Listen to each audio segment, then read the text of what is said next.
Abena, une femme ambitieuse du village d'Ajakuta, se lamente sur sa silhouette. Bien qu'elle soit une mère attentionnée et une épouse dévouée, elle ne supporte plus les commentaires des femmes du village qui la critiquent sans cesse. Un soir, elle confie à son mari Nii son désir de transformer son corps pour avoir des courbes séduisantes, comme les plus belles femmes du village. Nii, un homme simple et travaillant, ne comprend pas l'obsession de sa femme pour l'apparence. Malgré cela, il aime Abena et lui promet de faire tout ce qui est en son pouvoir pour la rendre heureuse, bien que réticent face aux demandes de sa femme. Nii, en quête d'une solution pour satisfaire sa femme, rencontre un vieil esprit dans la forêt sacrée du village. Cet esprit est un ancêtre puissant qui accorde 7 souhaits à ceux qui passent ses tests. En impressionnant l'esprit par son honnêteté et sa pureté d'intention, Nii obtient les 7 vœux tant convoités. Nii rentre chez lui, partagé entre la joie et l'anxiété. Il sait que ses souhaits pourraient changer leur vie, mais il craint aussi les dangers des désirs mal orientés. Abena, en apprenant l'existence des vœux, voit une chance d'enfin obtenir les courbes dont elle rêve depuis toujours. Excitée par l'opportunité, Abena presse Nii de faire un premier souhait pour transformer son apparence. Cependant, lors d'une querelle sur l'utilisation des souhaits, Nii, agacé par l'insistance de sa femme, fait un vœu en plaisantant. Il souhaite avoir un gros ventre, comme pour se moquer d'Abena. Immédiatement, son ventre gonfle de manière comique, choquant Abena et provoquant la moquerie de tout le village. Ce premier vœu gaspillé montre rapidement à Nii que les pouvoirs des souhaits ne sont pas à prendre à la légère. Abena, frustré par l'utilisation maladroite du premier souhait, menace Nii de le laisser s'humilier davantage si un autre vœu n'est pas utilisé pour ses désirs. Elle exige qu'il souhaite pour elle une silhouette voluptueuse et envoûtante. Sous la pression, Nii accepte et prononce le vœu. Abena se transforme instantanément en une femme aux courbes parfaites, devenant immédiatement le centre de toutes les attentions. Les hommes du village ne peuvent plus détourner leurs yeux d'elle, ce qui provoque des tensions entre Nii et les villageois. La sœur d'Abena, Azuma, devient jalouse de l'attention que sa sœur reçoit désormais. Bien qu'elles aient toujours été proches, la nouvelle apparence d'Abena fait naître une rivalité inattendue. Azuma commence à comploter contre Abena pour récupérer l'attention et la gloire du village. Abena, consciente de la jalousie de sa sœur, envisage alors d'utiliser un autre vœu pour éliminer Azuma, tout en cachant cette intention à Nii. Une atmosphère de tension familiale s'installe, menaçant de tout détruire. Nii, face à la détérioration des relations familiales, essaie de raisonner Abena, lui rappelant que les vœux ne sont pas illimités. Cependant, Abena reste déterminée à utiliser les souhaits à son avantage. Lors d'une dispute intense, elle fait un vœu dans un élan de colère qui la rend, ainsi que leur fils Tunde, temporairement muet. Nii, choqué par les conséquences du vœu, est contraint d'utiliser un autre souhait pour libérer Abena et leur fils. Ce gaspillage supplémentaire des vœux renforce son sentiment de frustration et de désespoir. Avec Abena désormais admirée par tous les hommes du village, la situation devient intenable pour Nii. Les enfants du couple, particulièrement les jumeaux Taiwo et Keinded, expriment leur mécontentement. Ils reprochent à leurs parents d'avoir gaspillé des vœux qui auraient pu améliorer leurs conditions de vie. Nii, accablé par le regard des villageois sur sa femme et les querelles constantes à la maison, envisage un plan pour se débarrasser des vœux, une fois pour toutes. Mais les enfants, eux, supplient leur père d'utiliser les derniers vœux pour obtenir richesse et prospérité. Dans un moment de colère et de frustration, Nii fait un dernier vœu comique, souhaitant qu'Abena devienne énorme pour qu'elle arrête de séduire les hommes du village. À son grand étonnement, le souhait se réalise instantanément, provoquant un bruit ridicule et la transformation immédiate d'Abena en une femme obèse. Le village entier est en proie à des éclats de rire, tandis qu'Abena se retrouve humiliée par son propre mari. Le couple se retrouve au bord du gouffre, et il ne leur reste plus qu'un seul souhait. Après la transformation soudaine d'Abena en une femme obèse, le village tout entier devient le théâtre de moqueries et de chuchotements. Abena, autrefois adorée pour sa beauté nouvelle, est maintenant la cible des critiques. Humiliée, elle se renferme sur elle-même, refusant de sortir de chez elle.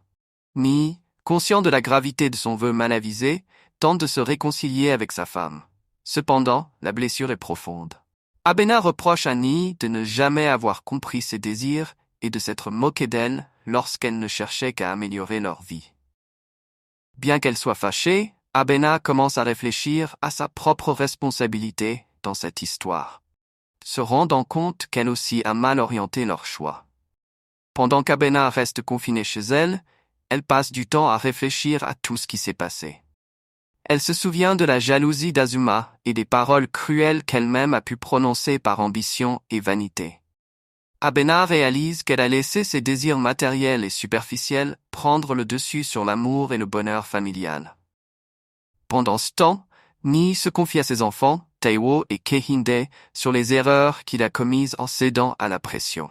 Il leur parle de l'importance de la simplicité et de l'humilité, des valeurs qu'il a oubliées à cause des vœux magiques.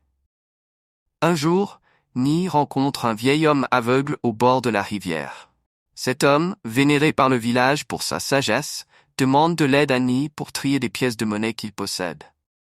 En discutant avec le vieil homme, Ni comprend que la vraie richesse ne se trouve pas dans l'or ou la beauté, mais dans les relations humaines et le travail dur. Le vieil homme lui raconte comment, dans sa jeunesse, il a fait des erreurs similaires en poursuivant des choses éphémères, avant de perdre la vue dans un accident tragique. Depuis, il a trouvé la paix intérieure en se concentrant sur les choses qui comptent vraiment. Rentré chez lui, après avoir écouté les sages paroles du vieil homme, Ni décide de ne pas gaspiller le dernier vœu restant. Abena, bien qu'encore en colère, commence à comprendre la nécessité de la réconciliation et du pardon. Ensemble, ils discutent de la manière d'utiliser ce dernier vœu pour le bien de leur famille. Les jumeaux, Tegeo et Kehinde, suggèrent d'utiliser le vœu pour obtenir de l'argent, mais Ni, fort de la leçon du vieil homme, refuse. Abena, après avoir longuement réfléchi, décide de laisser Ni faire le choix final.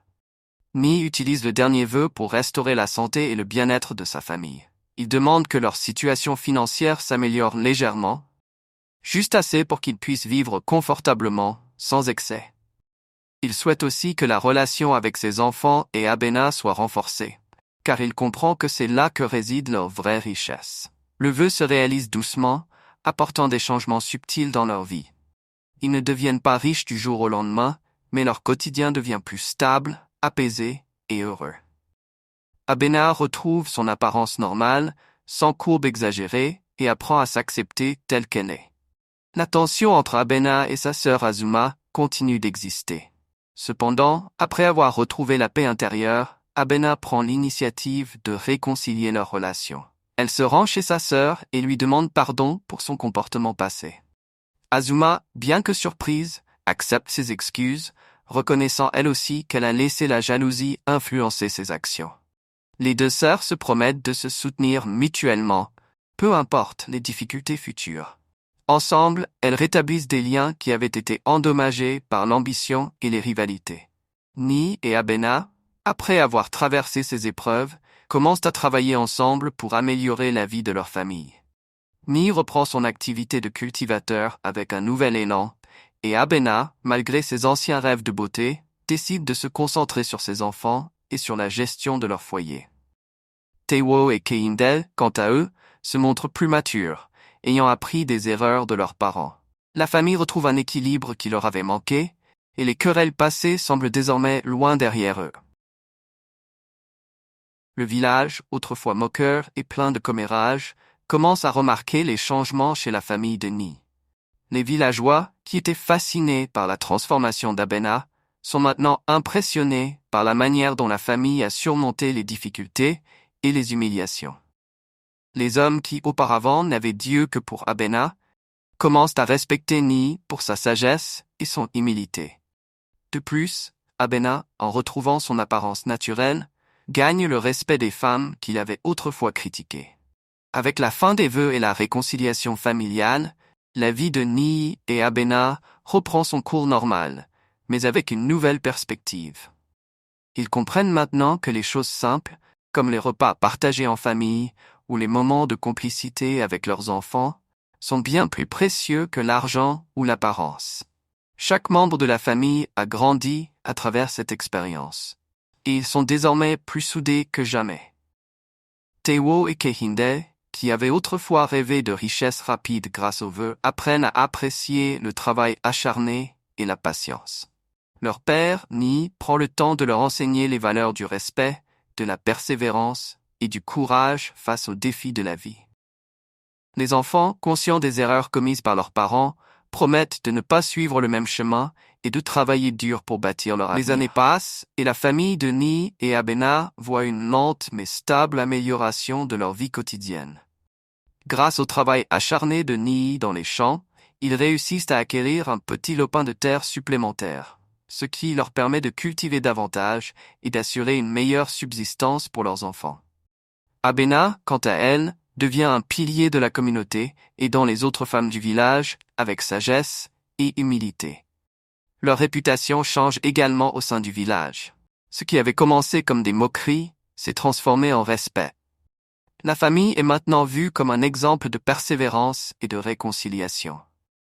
Les villageois, autrefois fascinés par l'aspect extérieur d'Abena, se rendent compte que sa beauté véritable réside dans son cœur et son attitude envers les autres. Teiwo et Kehinde, désormais adolescents, commencent à assumer des responsabilités au sein de la famille. Ils aident leur père dans les champs et assistent leur mère à la maison. Inspirés par l'exemple de leurs parents, les deux frères développent un fort sens du travail et de l'engagement. Teiwo, le plus réfléchi des deux, aspire à devenir un enseignant pour partager les leçons qu'il a apprises avec la communauté. Kehinde, plus audacieux et entreprenant, envisage de lancer une petite entreprise artisanale avec l'aide de son oncle, qui est forgeron. Les deux garçons, bien que différents, ont compris l'importance de bâtir leur avenir sur des bases solides et honnêtes, loin des désirs éphémères. Abena, après avoir surmonté ses propres démons intérieurs, se concentre désormais sur le bien-être du village. Elle fonde un petit groupe de femmes qui se réunissent régulièrement pour discuter de leurs défis et de leurs espoirs. Grâce à sa sagesse acquise après les vœux, Abena devient une conseillère respectée, non seulement pour les femmes, mais aussi pour les jeunes filles du village, qui la voient comme une figure d'inspiration. Au fil du temps, Abena organise des ateliers où elle enseigne aux femmes à fabriquer des produits artisanaux qu'elles peuvent vendre au marché. Cela apporte non seulement une source de revenus supplémentaires, mais renforce également l'esprit de solidarité et d'indépendance au sein de la communauté féminine d'Ajakuta. Un jour, une terrible sécheresse frappe le village, mettant en péril les récoltes et la survie de nombreuses familles, y compris celle de Ni. La terre devient stérile et les sources d'eau se tarissent, obligeant les villageois à chercher de l'aide. Ni, qui a toujours travaillé dur pour subvenir aux besoins de sa famille, se sent dépassé par la situation. Face à cette crise, le village se retrouve plongé dans la panique. Abena et Ni, pourtant toujours résilients, commencent à craindre pour leur avenir.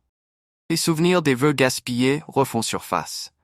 Mais Ni sait qu'il ne peut pas se reposer sur des solutions magiques cette fois-ci.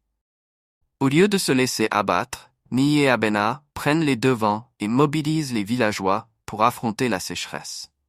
Ni, avec l'aide de ses fils Teiwo et Kehinde, décide d'organiser une équipe pour creuser un puits profond, espérant ainsi trouver de l'eau pour les cultures et les animaux. Abena, de son côté, rassemble les femmes du village pour organiser des distributions de nourriture et soutenir les familles les plus touchées. Le village, uni par cette cause commune, montre une force inattendue. En travaillant ensemble, les villageois finissent par trouver une solution à leurs problèmes. Le puits creusé par Ni et les hommes commence à donner de l'eau et petit à petit, la terre reprend vie. Grâce à l'effort collectif, la crise est surmontée. Les récoltes reprennent et la famille de Ni est sauvée de la misère. Ce succès renforce la réputation de Ni et Abena, non seulement comme des figures d'inspiration, mais aussi comme des leaders naturels dans la communauté. Les villageois, reconnaissants, organisent une fête en l'honneur de la famille. C'est l'occasion pour Ni et Abena de se rappeler combien le travail et la persévérance sont essentiels. Ni réalise qu'aucun souhait magique n'aurait pu leur offrir la satisfaction qu'ils ressentent aujourd'hui en voyant leur communauté prospérer grâce à leur effort. Les années passent, et Taiwo, désormais enseignant dans une école voisine, partage avec ses élèves l'histoire de sa famille et les vœux magiques qui auraient pu tout détruire. Il leur apprend que la magie et les raccourcis ne remplacent jamais le travail et les valeurs humaines. Kind, devenu un artisan prospère, enseigne également à ses apprentis l'importance de construire quelque chose de solide et durable. Il transmet l'esprit d'indépendance que sa mère Abena lui a inculqué, et rêve d'ouvrir un atelier plus grand pour former les jeunes du village. Quant à Ni et Abena, ils vieillissent paisiblement, entourés de leurs enfants et petits-enfants. Leur histoire est devenue une légende dans le village d'Ajakuta, une fable transmise de génération en génération pour rappeler à tous que les vrais trésors ne se trouvent pas dans la richesse matérielle ou la beauté, mais dans le cœur, la famille et la force du travail.